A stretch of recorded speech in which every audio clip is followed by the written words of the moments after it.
کا یہ حتمی فیصلہ ہے کہ تم اس کے علاوہ کسی کی عبادت نہ کرو. وَمَا خَلَقْتُ الْجِنَّ وَالْإِنسَ إِلَّا لِيَعْبُدُونَ. میں نے جنوں کو اور انسانوں کو خلق نہیں کیا مگر اس لیے کہ وہ میری عبادت کریں. کلمہ نفی مفید حصر ہے تو معنی یہ بنے گا کہ میں نے جنوں کو اور انسانوں کو صرف اور صرف اپنی عبادت کے لیے خلق کیا. یا ایھا الناس اعبدوا ربکم الذی، اس کائنات کے تمام انسانوں عبادت کرو اس اللہ کی جس نے تمہیں عدم سے وجود دیا. یہ عبادت جو خاص ہے اللہ کے ساتھ، جس ہستی نے آ کے ہمیں بتایا کہ یہ الفاظ قرآن کے ہیں اور خدا کی طرف سے، اسی ہستی سے محمد مصطفیٰ سے پوچھا گیا کہ بتائیں عبادت ہے کیا؟ تو کیا جواب دیا؟ فرمایا النظر الی وجہ علی ابن ابی طالب عبادت. علی کے چہرے کی طرف دیکھنا عبادت ہے. اور پھر فرمایا کہ ذکر علی عبادت، صرف دیکھنا نہیں، علی کا ذکر کرنا بھی عبادت خدا ہے. پھر اضراب کیا اور فرمایا کہ حب علی عبادت، علی سے محبت کرنا بھی عبادت ہے. تو آئیے رسول سے سوال کیجیے کہ مجھے اور آپ کو اللہ نے عبادت کے لیے خلق کیا، اور جب پیغمبر سے پوچھا گیا عبادت کیا ہے تو کہا علی سے محبت کرو، علی کا ذکر کرو، علی کے چہرے کی طرف دیکھو. تو اب ایک باشعور انسان اس کے ذہن میں یہ سوال اٹھتا ہے، وہ سوچتا ہے کہ کیا ربط ہے ان دو باتوں میں، کہ محبت علی کی اور عبادت خدا کی، ذکر علی کا اور عبادت خدا کی، دیکھو علی کو اور عبادت خدا کی. کیا رابطہ ہے ان دو باتوں میں؟ اس لیے سمجھنا پڑے گا کہ علی ہے کون، اور سمجھنا پڑے گا کہ حسین کون ہے، تاکہ پھر اس محبت میں وحدت کا مفہوم سمجھ میں آ جائے. اور قرآن فرماتا ہے جناب مریم سے متعلق سورہ آل عمران میں، وَكَفَّلَهَا زَكَرِيَّا، جناب زکریا جو مریم کے خالو تھے، انہوں نے جناب مریم کی کفالت کی. كُلَّمَا دَخَلَ عَلَيْهَا زَكَرِيَّا الْمِحْرَابَ وَجَدَ عِندَهَا رِزْقًا. جب بھی زکریا محراب عبادت میں جاتے عیسیٰ کے پاس کھانا لے کر، تو دیکھتے پہلے سے ہی وہاں پر انواع و اقسام کے کھانے پڑے ہوتے. تو جناب زکریا پوچھتے انا لک ھذا، یہ سب کہاں سے آیا؟ تو مریم جواب دیتی قالت هو من عند اللہ، یہ خدا کی طرف سے. یہ مقام ہے مریم کا. کلما، جب بھی جناب زکریا محراب عبادت میں جاتے تو دیکھتے کہ مریم کے پاس انواع و اقسام کے کھانے پڑے. اور یہی مریم جیسے ہی جناب عیسیٰ کی ولادت کا وقت آیا، خدا نے فرمایا اب آپ بیت المقدس سے باہر تشریف لے جائیں، اور چلی گئی. اور ولادت کے بعد جب ایک خاتون کو خوراک کی ضرورت ہوتی ہے، آپ پر نقاہت طاری ہو. وہ اللہ جو اس سے پہلے جناب مریم کو بن مانگے جنت کے کھانے بھیجتا رہا، اب اسی مریم کو مانگنا پڑا ہے کہ پروردگار مجھے خوراک کی ضرورت ہے، میرے کچھ کھانا بھیج. بھیجا خدا نے؟ نہیں بھیجا. کیا فرمایا؟ وَهُزِّي إِلَيْكِ بِجِذْعِ النَّخْلَةِ، سورہ مریم آیت نمبر 25. اے مریم آگے بڑھو، یہ جو کھجور کا درخت ہے اس کے تنے کو زور زور سے ہاتھ مارو تو ساکت علیک رطبا جنیا، تازہ کھجوریں گریں گی، اٹھا کے کھا لو. تو جب تک محراب عبادت میں رہیں جتنا عرصہ، بیت المقدس میں تو بن مانگے کھانا آتا رہا، اور جب عیسیٰ کی ولادت ہوئی اور ضرورت بھی ہے اور نقاہت ہے تو اب کھانا مانگا، اور تب بھی خدا نے نہیں بھیجا کہ کھانا چاہیے تو جا کے اس کے تنے کو ہاتھ مارے، کھجوریں گرے کے اٹھا کھا لینا۔ تعجب ہوا مریم کو کہ پروردگار پہلے بن مانگے عطا کرتے تھے، آج مانگ رہی ہوں تب بھی کھانا نہیں آؤ، میں کہہ رہے ہو کہ میں خود جا کے تنے کو ہاتھ ماروں، خود گراؤں۔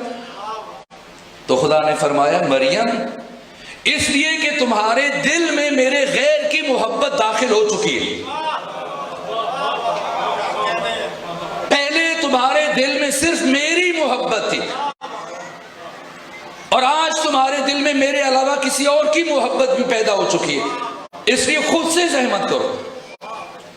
یہ عیسیٰ ہیں اور یہ ان کی والدہ گرامی جناب مریم سلام اللہ علیہا، اور وہ علی ابن ابی طالب اور ان کی مادر گرامی فاطمہ بنت اسد۔ پہلے تو گھر سے بلایا گیا، کس کے ذریعے سے بلایا؟ کس درجہ رفیع پر فائز ہیں جناب فاطمہ بنت اسد کہ اللہ براہ راست ان کے دل پر الہام کر رہا ہو، گھر سے چلی ہیں۔ اگر بلایا نہ جاتا تو کیوں جاتی؟ اگر خود سے جاتی تو چابی مانگتی یا پھر اپنے شوہر سے کہتی کہ آپ مجھے لے چلیں، نہ بلایا گیا، جب ہی گئی اگر کوئی ساتھ لے کے جاتا تو دروازے کی طرف سے لے کے جاتا، خدا نے بلایا اس لیے دیوار کی طرف سے گئی، اور 3 دن تک برابر 16 رجب تک تمام مورخین نے لکھا خانہ کعبہ کے اندر رہی، اور 3 دن تک متواتر پروردگار خوراک بھیجتا رہا۔ کیوں بھیج رہا ہے؟ یہ علی کون ہے؟ علی کی زندگی کو سمجھنا ہے، اور یہ عقیل بھائی سال ہاں سال اور سال میں کئی مرتبہ یہ قافلے لے کے جاتے ہیں اپنے ہمراہ، کاروان عشق لے کے چلتے ہیں، نجف، کربلا، سامرہ، کاظمین، آپ جاتے ہیں، آپ میں سے اکثر زیارت کے لیے گئے۔ اب جب جائیے تو میں ایک بات عرض کر رہا ہوں، جب نجف جائیں اور جا کر مولا متقیان علی ابن ابی طالب علیہ السلام کے حرم میں اس قبہ کے نیچے پہنچے تو زری کی جو بالائی سمت ہے، یہاں کھڑے ہو کر ذرا چھت کی طرف دیکھیے گا کیا لکھا ہے، کیا لکھا ہے؟ زری یہ علی ابن ابی طالب کی جب آپ سر کی سمت کھڑے ہوں تو چھت کی طرف دیکھیں تو یہ اشعار لکھے ہیں سالہاں سال سے، اور یہاں کی مجاور خواہ وہ کربلا ہے یا سامرہ یا کاظمین یا نجف یا مشہد، مجتہدین اور فقہا یہاں کے متولی ہیں، اور ایک ایک لفظ جو لکھا ہوتا ہے اس کے اوپر علماء کی نگرانی ہوتی، فقہا کی اور مجتہدین کی۔ اگر آج تک نہیں پڑھا تو اب جب بھی نجف جائیں غور سے سر اٹھا کے پڑھیے گا، ضبط کر لیں، ذہن و محفوظ کر لیں یہ شعر۔ لو لم یکن فی صلب آدم نورہ، لو لم یکن فی صلب آدم نورہ، اگر اللہ نے آدم کے صلب میں علی ابن ابی طالب علیہ السلام کے نور کو نہ رکھا ہوتا، لما قیل قدما للملائکۃ اسجدوا، تو اللہ فرشتوں سے کبھی بھی نہ فرماتا کہ آدم کو سجدہ کرو۔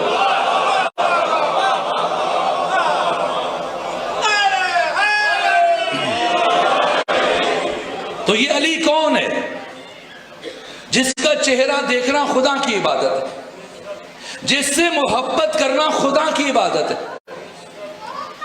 جس سے زیارت اور ذکر خدا کی عبادت ہے۔ کیوں؟ یہ علی کون ہے؟ اس کے لیے علی کے آغاز کو بھی دیکھنا ہوگا اور علی کے انجام کو بھی دیکھنا ہوگا۔ میں لفظ فجر کی تفسیر میں رک کر مجبور ہو گیا کہ جملے عرض کروں، اگرچہ مجھ سے کسی نے نہیں کہا، لیکن سوال آ سکتا ہے جبکہ ایسی باتیں ہوں ہمارے منبر سے، پھر لازم ہے طالب علم کی حیثیت سے کہ میں اتمام حجت کر دوں۔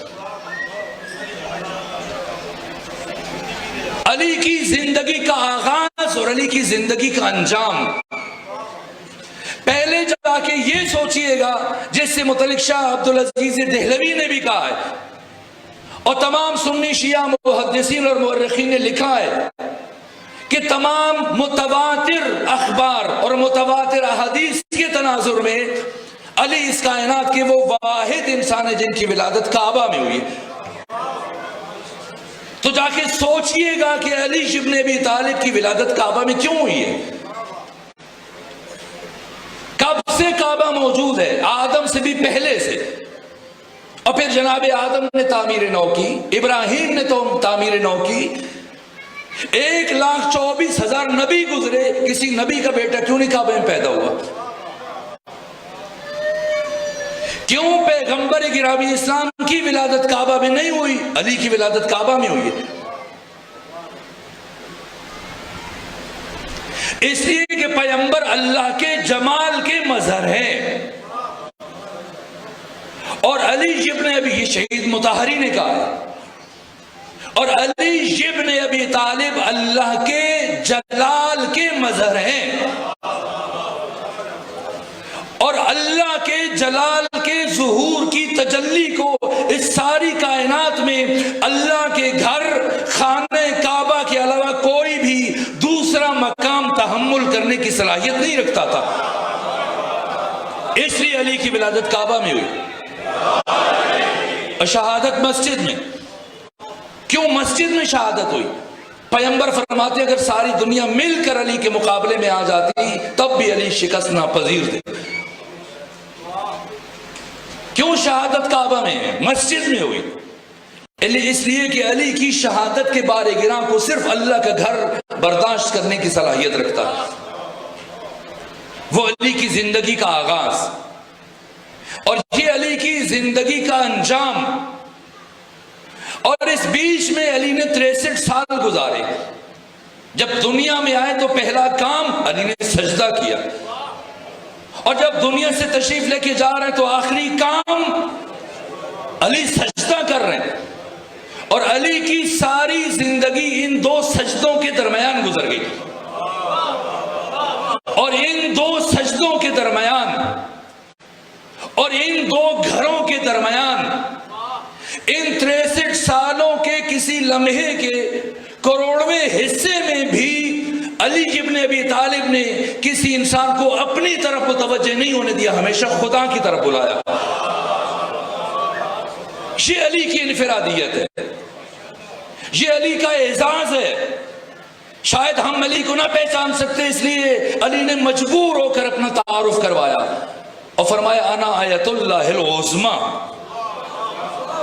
انا آیت اللہ الکبری، ما للہ آیت اکبر منی، میں آیت اللہ العظمی ہوں، میں آیت اللہ الکبری ہوں۔ اس ساری کائنات میں مجھ سے بڑی اللہ کی آیت وجود نہیں رکھتی۔ آپ فقہا کو، مجتہدین کو بھی کہتے ہیں آیت اللہ عظمی، آغا سیستانی کو، آغا خامنائی کو، آیت اللہ خوئی کو، وحید خراسانی، شیخ جواد تبریزی، ناصر مکارم شیرازی، جناب جعفر سبحانی، یہ سب مجاز ہے۔ جیسے قائد اعظم ساری کائنات میں رسول اللہ ہے، اور آپ محمد علی جناح کو جو قائد اعظم کہتے ہیں، کیا یہ غلط ہے؟ نہ، ٹھیک ہے، اس لیے کہ اس خطے کے اعتبار سے وہ ایک بڑے لیڈر تھے۔ تو مجازن آپ قائد اعظم کو، ان کو قائد اعظم کہتے ہیں۔ حقیقت میں عالم انسانیت میں پیغمبر سے بڑا قائد کوئی نہیں۔ اسی طرح سے آیت اللہ العظمی ذات امیر المومنین علی ابن ابی طالب ہے۔ ان کے علاوہ جو فقہا اور مجتہدین کو کہتے ہیں یہ مجاز ہے اور یہ درست ہے، لیکن حقیقی معنی میں یہ لفظ صرف ذات علی پر جچتا ہے۔ اس لیے علی فرما رہے کہ اس کائنات میں مجھ سے بڑی آیت وجود نہیں رکھتی۔ آیت کا معنی جو امام راغب اصفہانی نے بیان کیا، آیت یعنی آئینہ۔ اب میں مجبور ہوں، شاید یہ لفظ کبھی کہیں ہو لیکن تکرار کر رہا ہوں، اس بات کو پہنچانے کے لیے میرے پاس راستہ نہیں۔ آیت یعنی آئینہ۔ آئینہ دیکھتے ہیں آپ؟ دیکھتے ہیں؟ نہیں دیکھتے، آئینہ نہیں دیکھتے۔ آئینہ میں اور آپ اس وقت دیکھتے ہیں جس دن خریدنے کے لیے جاتے ہیں، یا جس دن ہم اس آئینے کی صفائی کرتے ہیں تب آئینے کو دیکھتے ہیں۔ آج دن میں اگر ہم نے آئینہ دیکھا تو در حقیقت ہم نے آئینہ نہیں دیکھا، ہم نے آئینے کے اندر کسی اور کو دیکھا ہے۔ آپ کنگھی لے کے آئینہ دیکھنے کے لیے کھڑے ہوتے ہیں یا آئینے میں خود کو دیکھنے کے لیے کھڑے ہوتے ہیں؟ تو آئینہ اسے کہتے ہیں جو اپنا آپ نہ دکھائے، اپنے اندر کسی اور کو دکھائے۔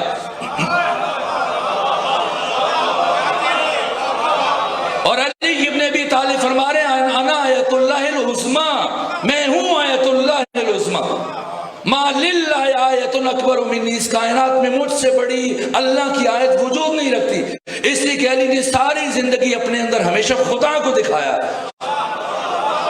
جو خود تک روک لے وہ علی نہیں ہے، علی وجہ اللہ ہے۔ اس لیے ابن ابی الحدید معتزلی نے شارح نہج البلاغہ، صاحب تفسیر کبیر فخر الدین رازی، انہوں نے بھی نہج البلاغہ سے متعلق شرح لکھی ہے، یہ بھی اہل سنت ہے۔ ڈاکٹر محمد عبدو، یہ اہل سنت ہے، نہج البلاغہ کی شرح لکھی۔ صبحی سالم اہل سنت ہے، نہج البلاغہ کی شرح لکھی۔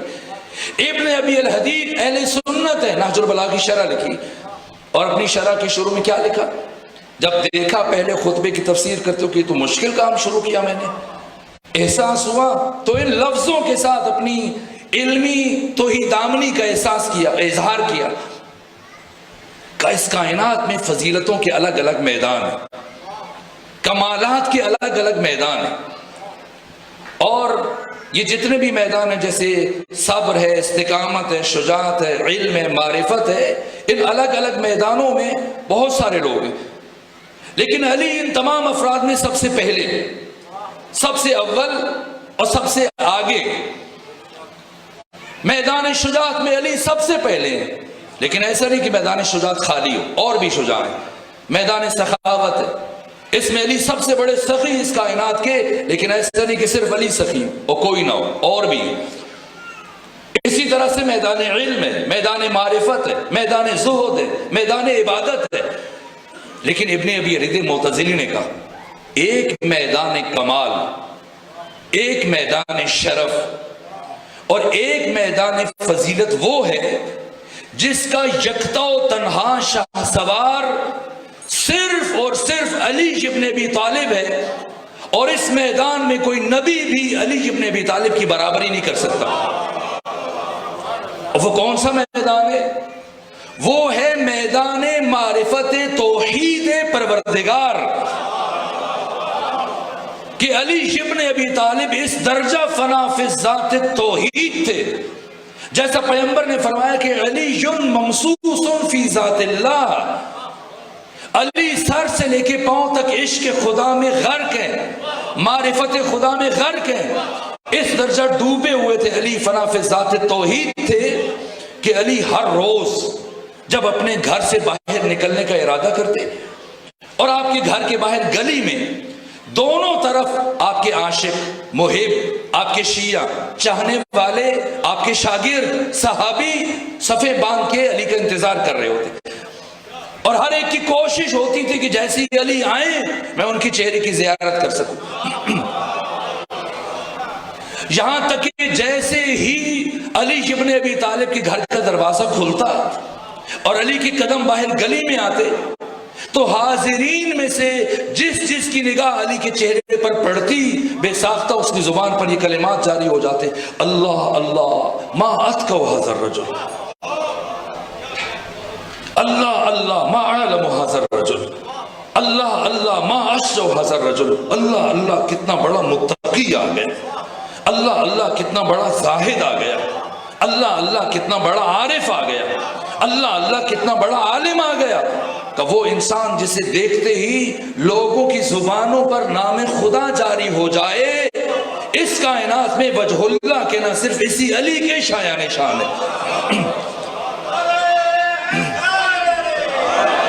کیوں علی کا ذکر عبادت ہے؟ اللہ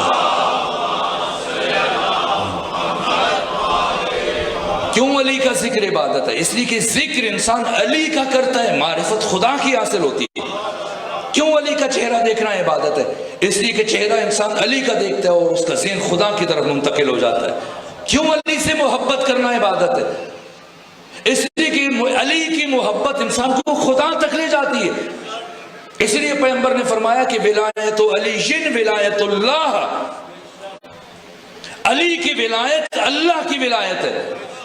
وہ حب اللہ، اور علی کی محبت اللہ کی محبت ہے. کہاں فرمایا پیغمبر نے کہ علی سے کم محبت کرو اور خدا سے زیادہ محبت کرو، حسین سے کم محبت کرو اور اللہ سے زیادہ محبت کرو؟ یہ کم اور زیادہ کی تقسیم ہمیں مشرک بنا دے گی. عین توحید اور روح توحید جو مطلب ہے وہ یہی ہے کہ محبت حسین محبت خدا ہے، اور اللہ نے اس محبت کو انسانوں پر واجب قرار دیا ہے. پروردگار نے اس شرف کو انسانوں پر واجب قرار دیا. مگر کس امام نے زندگی میں کسی انسان کو اپنی طرف بلایا؟ علی ابن ابی طالب علیہ آلاف و تحید وسلم اپنے ایک صحابی پر حد جاری کی. چوری کی اس نے، اور چوری کے نتیجے میں جب مولا متقیان کو پتہ چلا تو آپ نے اس کی 4 انگلیاں کاٹ دی. یہ ہاتھ جو کاٹا جاتا ہے، ہاتھ سے مراد یہ 4 انگلیاں. تو آپ جب انگلیاں کٹی تو یہ انگلیاں اٹھا کر علی کی بارگاہ سے جا رہا، اور ایک منافق اسے رستے میں ملا. علامہ قندوزی نے اور باقی علماء نے اس واقعے کو تحریر کیا. منافق ملا اور کہا بڑی علی کی باتیں کیا کرتے تھے، آج تو علی نے تمہارے ہاتھ کاٹ دی اور تو ہر وقت علی کی باتیں کرتا تھا. تو اس نے جواب دیا کہ آج تو میرے دل میں علی کی محبت پہلے سے زیادہ بڑھ گئی. کہ وہ کیوں؟ علی نے تمہارے ہاتھ کاٹے اور تم کہہ رہے ہو محبت میرے دل میں اضافہ ہو گیا. کیوں؟ کہ اس لیے کہ آج مجھے یقین ہو گیا کہ اللہ حدود الہیہ کے اجراء میں دوست اور دشمن میں فرق نہیں رکھتا. اور علی اس کائنات کے عادل ترین انسان ہے. تو یہ گفتگو ایک اور صحابی علی رشید حجری کے کانوں سے ٹکرائی اور وہ دوڑتے ہوئے گئے امیر المومنین کے پاس اور کہا کہ اس طرح آپ نے اپنے جس صحابی پر حد جاری فرمائی، انگلیاں کاٹی، انگلیاں کٹی وہ لے کے جا رہا تھا اور کسی منافق نے تانا دیا اور اس نے یہ کہا. یہ سنا امیر المومنین کی آنکھوں میں اشک آئے. اب امام حسن مجتبیٰ سے خطاب کیا کہ حسن مجتبیٰ جاؤ اپنے چچا کو بلا کے لے آؤ. یہ شرافت انسانی ہے کہ گناہ سے نفرت کرو، گنہگار سے نفرت نہ کرو. اب جب حد جاری ہونے کے بعد پاک ہو چکا ہے، نام نہیں لیا کہ حسن مجتبیٰ جاؤ، جا کر اپنے چچا کو بلا کے لے آؤ. امام حسن مجتبیٰ گئے. ابھی وہ صحابی گھر نہیں پہنچا تھا، خون گر رہا ہے، کٹی انگلیاں ہاتھ میں اٹھائی ہوئی ہیں، اور امام حسن مجتبیٰ نے روکا، کہا ہے بابا بلا رہے. اور جب بلا کے لے کے گئے، پڑھیے اس واقعے کو ابن ابی الحدید نے بھی لکھا اور مورخین نے بھی لکھا. جب پلٹ کر آیا مولا متقیان نے کہا یہاں بیٹھو، بٹھایا اور خود مصلی بچھایا، 2 رکعت نماز پڑھی. ادھر امام حسن مجتبیٰ سے کہا اس کی کٹی ہوئی انگلیوں کو اس کے ہاتھ کے ساتھ مس کرو، لگاؤ. ادھر اپنے ہاتھ دعا کے لیے بلند کر دیے اور کچھ لمحوں کے بعد اس کی کٹی ہوئی انگلیاں اس کے ہاتھ کے ساتھ جڑ گئی. لیکن علی نے یہ کیوں کیا؟ جبکہ خمینی بت شکن فرماتے کہ علی ابن ابی طالب ولایت تکوینیہ کے حامل ہیں، اور سورہ یاسین کی تفسیر کے آخر میں فرمایا کہ جو خدا نے 3 حصوں میں تقسیم کیا، اذا اراد اللہ شیئا ان یقول له کن فیکون، کہ اللہ ارادہ کرتا ہے پھر کہتا ہے، پھر ہو جا، پھر وہ ہو جاتا ہے. کہ یہ بشر کو سمجھانے کے لیے، ورنہ اللہ کا ارادہ وہی کہنا وہی ہو جانا ہے.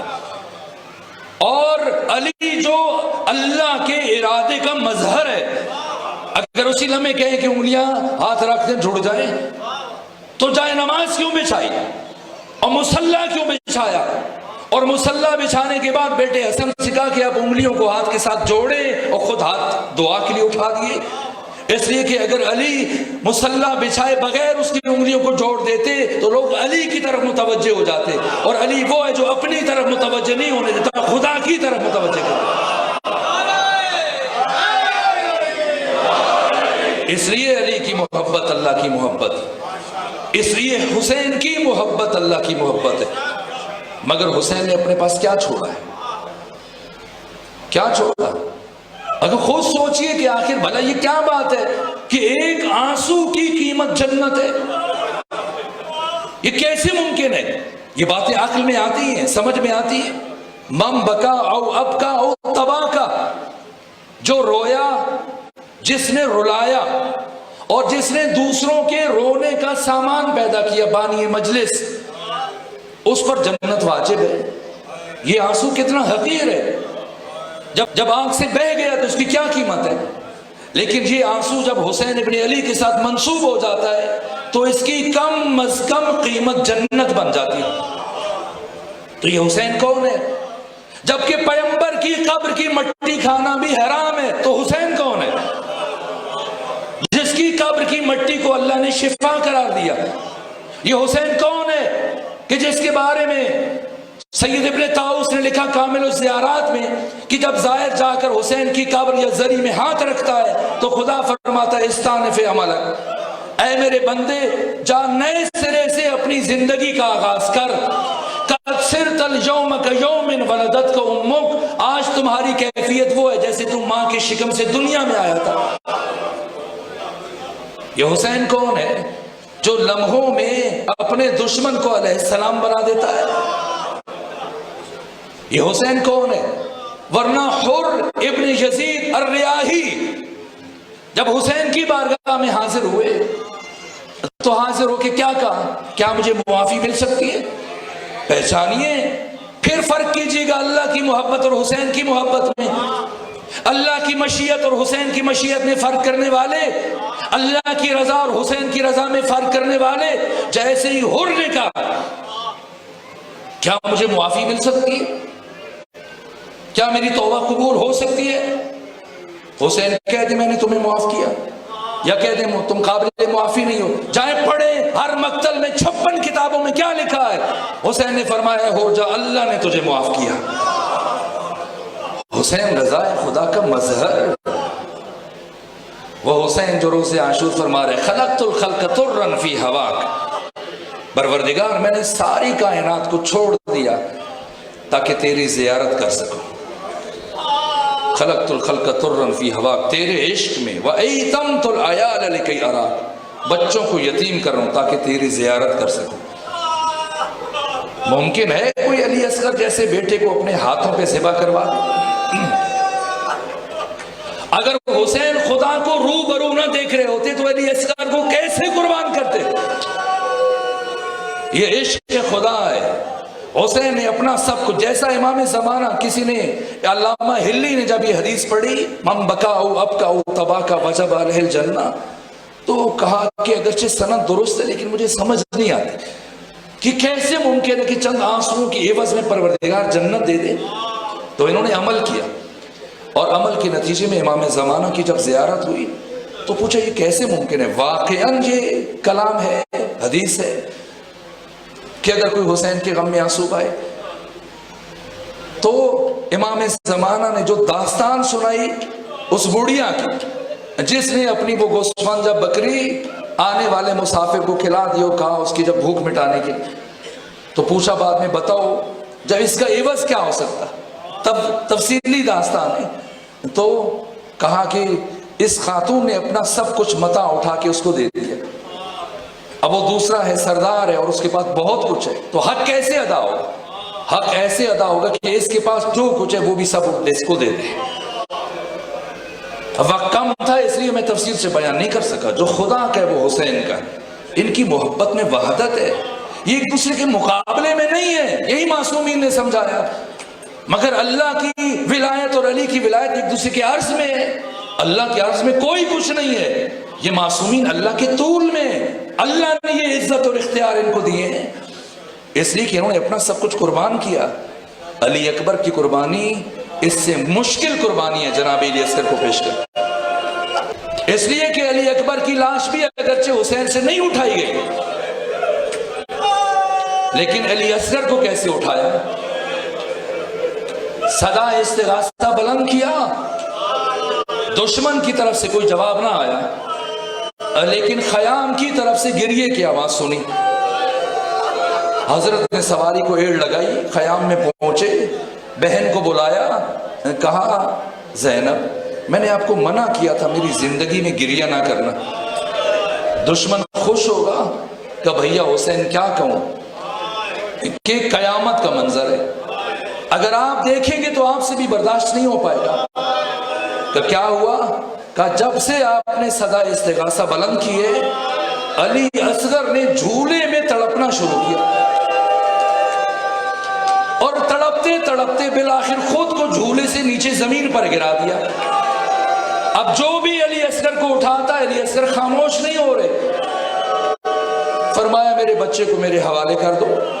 حسین ابن علی نے ہاتھوں پر اٹھایا لے کے جانا چاہ رہے ہیں. یا ام رباب نے آواز دی آقا کچھ لمحوں کے لیے علی اصغر میرے سپرد کر جائے. بس 2 جملے سنے, میں حضرت کی شہادت بیان نہیں کروں گا. کچھ لمحوں کے لیے علی اصغر میرے سپرد کر دیں. باقی خواتین نے سمجھا شاید ماں علی اصغر سے پیار کرنا چاہتی ہیں اور علی اصغر سے جدائی ان پر بڑی شاق ہے. لیکن یہ کربلا کی ماں ہے ام رباب. علی اصغر کو اٹھایا اور اپنے حجرے میں تشریف لے گئے. اور کیا کیا؟ پہلے مرحلے میں علی اصغر کا لباس تبدیل کیا اور لباس تبدیل کرنے کے بعد علی اصغر کے کان آنکھوں میں سرما ڈالا اور پھر رومال آپ کی کمر میں باندھا جیسے کسی سپاہی کو تیار کیا جاتا. اور پھر آستینوں کو اس طرح سے الٹ دیا کوئی سپاہی میدان جنگ میں جاتا. اور تیار کرنے کے بعد اپنے ہاتھوں پہ اٹھایا اور کیا جملہ کہا اے علی اصغر میں نے سن رکھا ہے کہ آج کے دن آپ کو تیر لگے گا. بیٹا علی اصغر جب تیر لگے ہو سکے تو گریہ نہ کرنا اور تیر کھا کے مسکرا دینا, اس لیے کہ آپ کے بابا حسین صبح سے لاشیں اٹھا اٹھا کے تھک چکے ہیں. اگر آپ گریہ کریں گے آپ کے بابا کے دل کو تکلیف پہنچے گی. اور اے علی اصغر ابھی جب آپ شہید ہوں گے تو آپ کے دادا علی آپ کی دادی فاطمہ حوض کوثر پر دونوں آپ کا انتظار کر رہے ہیں اپنے ہاتھوں میں کوثر کا جام لیے ہوئے. لیکن علی اصغر جب دادی فاطمہ اور دادا علی آب کوثر پیش کرے تو خبردار نہ پینا اور اپنے بابا حسین کا انتظار کرنا, اس لیے کہ تمہارے بابا حسین تم سے زیادہ پیاسے. اور اگر دادی فاطمہ پوچھ لے کہ علی اصغر ماں نے تمہارا چہرہ دھلا کر نہیں بھیجا تو بتا دینا اے دادی پانی پینے کے لیے بھی موجود نہیں تھا ورنہ میری ماں میرا چہرہ دھلا کر بھیجتی.